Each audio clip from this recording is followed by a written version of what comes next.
Dans cette vidéo, on va parler de l'écriture scientifique d'un nombre décimal. On dit aussi parfois la notation scientifique. Donc cette vidéo est une aide pour le dernier objectif du cours sur les puissances qui est N4 au 7. Deux rappels assez rapides que tu as dû voir également dans le cours. Premier rappel, multiplier un nombre par 10 puissance n revient à déplacer la virgule de n rang vers la droite. Un exemple, 1,2 multiplié par 10 puissance 3 va me donner 1200. Alors pourquoi? Ma virgule, je la déplace de 3 rangs vers la droite. Un rang, je serai à 12. 2 rangs, je serai à 120. 3 rangs, je suis bien à 1200. Mon 1, qui était le chiffre des unités, se retrouve bien dans la colonne des unités de milliers. Il vaut 1000 fois plus. 10 puissance 3, c'est 1000. C'est 1 suivi de 3 zéros. Donc c'est comme si j'avais multiplié par 1000 comme tu le faisais dans les petites classes. Deuxième rappel que tu as vu aussi dans ton cours, multiplier un nombre par 10 puissance moins n revient à déplacer la virgule de n rang, attention cette fois-ci, vers la gauche. Il y a un moins devant le n. Un exemple pour comprendre, 15,4 multiplié par 10 puissance moins 2, si je déplace sa virgule de 2 rangs vers la gauche, ça va bien me donner 0,154. Vérifions. Si je déplace d'un rang, ça me ferait 1,54. De 2 rangs, eh bien ma virgule va se retrouver devant le 1. Donc bien sûr, je place un 0 au niveau du chiffre des unités. Ça me fait bien 0,154. Je vérifie bien que mon 5, qui était le chiffre des unités, se retrouve dans la colonne des centièmes.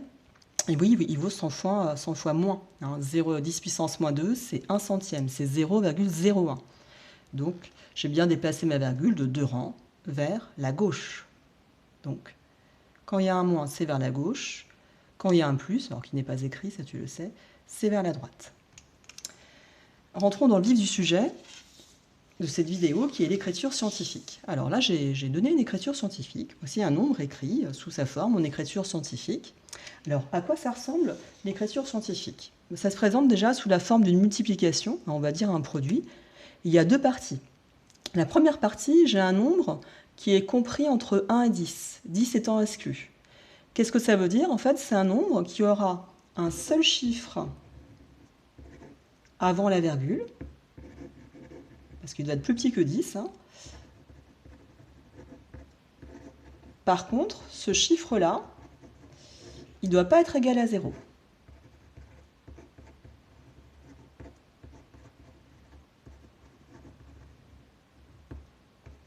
Ça veut dire que l'écriture scientifique ne va jamais se présenter comme 0, quelque chose. Tous ces chiffres-là, ils vont aller de 1 à 9. La deuxième partie d'écriture scientifique, c'est une puissance de 10. Donc là, c'est 10 puissance 7.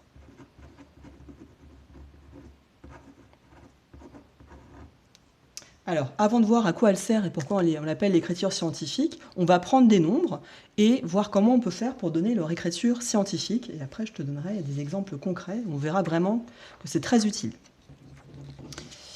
Alors, prenons le nombre 12,3. 12,3, déjà, c'est pas une écriture scientifique.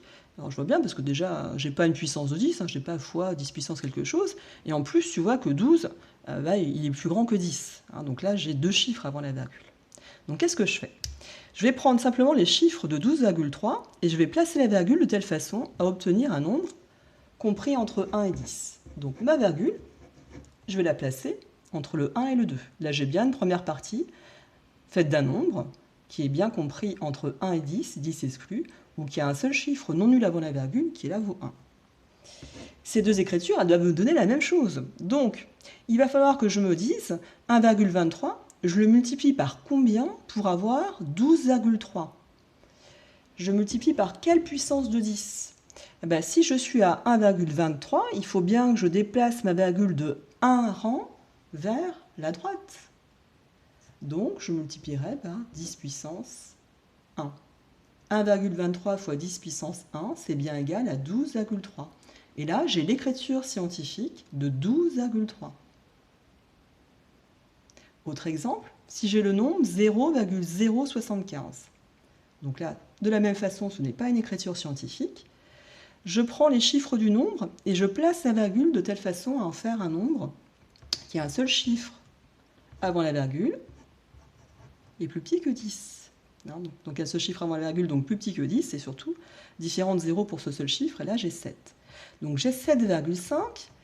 Il faut que je le multiplie par 10 puissance combien pour avoir 0,075? Alors là, je vois que la virgule, elle va devoir se déplacer vers la gauche. Si je suis à 7,5, il faut qu'elle se déplace vers la gauche. De combien de rangs va-t-elle se déplacer? Elle va se déplacer de 2 rangs. Si je suis à 7,5, elle est entre le 7 et 5, un rang, 2 rangs. Donc 2 rangs vers la gauche, 10 puissance moins 2. Et là, j'ai bien l'écriture scientifique de 0,075. J'ai bien une première partie, constituée d'un nombre compris entre 1 et 10, multiplié par une puissance de 10. Bon, on pourrait se dire, c'est pas très utile, à part faire des calculs. En fait, l'écriture scientifique est, comme son nom l'indique, utilisée en sciences, en astronomie, en biologie, en médecine, dans des tas de domaines. Par exemple, notamment pour donner une écriture très simple de nombres très grands. Alors là, tu vois, j'ai pris un exemple concret pour te dire que c'est vraiment utile. La masse de la Terre, si je ne l'écris pas en écriture scientifique, c'est ce nombre-là. Donc bien sûr, pas du tout évident à manipuler dans des opérations, c'est pas simple du tout. Donc on va en donner son écriture scientifique. Alors, je procède de la même façon que tout à l'heure. Là, j'ai 5972, c'est eux qui m'intéressent. Je vais placer ma virgule entre le 5 et le 9, pour avoir une première partie qui est bien plus petite que 10 et plus grande que 1. Multiplié par 10 puissance combien? Alors là, il va falloir que je compte un petit peu. Je vais compter le nombre de chiffres que j'ai après la virgule, après le 5, en faisant comme si c'était des zéros en fait, là, parce que ça va me rajouter 3 déplacements, que j'ai 9, 7, 2 ou que des zéros, ça reviendra exactement même pour la puissance de 10. Donc comptons, j'en ai 3, 6, 9, 12, 15, 18, 21, plus 3, 24. Donc en fait, il faudrait que je déplace ma virgule de 24 rangs vers la droite. Ah ben ça, on l'a vu dans les rappels tout à l'heure. Déplacer la virgule de 24 rangs vers la droite, c'est multiplié par 10 puissance 24. D'accord? Donc la masse de la Terre, en kilogrammes, c'est 5,972 fois 10 puissance 24. Alors, cette écriture scientifique, elle est pratique parce qu'elle permet de donner ce qu'on appelle un ordre de grandeur du nombre.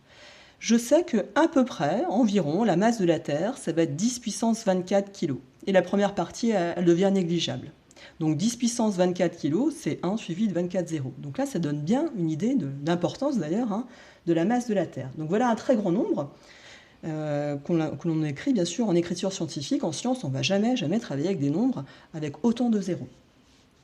Alors l'écriture scientifique, c'est aussi utilisé, tu t'en doutes, pour les très petits nombres. Regarde, la masse d'une molécule d'eau écrite en écriture décimale, ça donne ce nombre-là, qui n'est pas du tout pratique pour des calculs. Donc on va donner son écriture scientifique. Alors, ce nombre-là, je peux l'écrire, donc je mets égal, comme 3 fois quoi? 3 fois 10 puissance combien? Tu vois que j'ai pris le chiffre 3, qui était le dernier. De la même façon, il va falloir que je compte le nombre de chiffres après la virgule, qui me donnera le nombre de déplacements que j'aurai à faire vers la gauche, si je pars de 3. Je vais compter le nombre de chiffres après la virgule. Donc là, j'en ai 3, 6, et 3, 9, et 3, 12, et 3, 15, et 3, 18, et 3, 21, 22, 23. Donc si je pars du nombre 3, il faudra que je dépasse ma virgule de 23 rangs vers la gauche pour qu'elle se retrouve ici. Donc déplacer de 23 rangs vers la gauche, j'ai multiplié 3 par 10 puissance moins 23. Donc la masse d'une molécule d'eau, c'est 3 fois 10 puissance moins 23 grammes. Donc c'est une masse qui est très petite. Et là, de nouveau, l'ordre de grandeur, c'est 10 puissance moins 23 grammes. Une dernière petite utilisation au niveau de la calculatrice pour avoir l'écriture scientifique d'un nombre. Je vais rentrer un nombre au hasard, 89 745. 89 745, je souhaite avoir son écriture scientifique. Je vais déjà valider. Mon nombre s'affiche ici. Je vais ensuite appuyer sur la touche seconde. Et trouver la touche qui correspond à l'écriture en orange, qui est la touche X, mais en orange, c'est A fois 10 puissance n. Donc tu vois, en fait, c'est l'écriture scientifique, A fois 10 puissance n. Donc j'appuie sur cette touche-là, et regarde ce qui se passe. Ça me donne l'écriture scientifique du nombre. Donc l'écriture scientifique de 89 745, c'est 8,9 745 fois 10 puissance 4. Alors vérifions que c'est juste, eh oui. Si je déplace de 4 rangs ma virgule vers la droite, j'ai bien 89 745. Ces deux écritures sont équivalentes. D'accord? Donc ça, c'est un bon moyen de vérifier si ton écriture scientifique est juste. Autre chose, tu as dû t'en rendre compte dans les petites classes quand tu tapais des nombres très grands. Alors, on va vraiment taper un nombre très très grand, alors là, purement au hasard, et je multiplie par un autre nombre très grand. Tu sais que ton écriture, ta calculatrice, c'est un nombre de chiffres limité dans l'affichage. Ben, elle sait par contre calculer. Et qu'est-ce qu'elle fait? Mais regarde. Alors ça c'était un peu surprenant jusqu'aux classes de 4e, elle donne le résultat en écriture scientifique. Elle donne ce nombre-là, 4, plein de chiffres après la virgule, multiplié par 10 puissance 15. Donc je sais que là, j'ai l'écriture scientifique. Voilà, ça te permet de comprendre ce qu'on n'avait pas vu dans les classes précédentes. C'est terminé.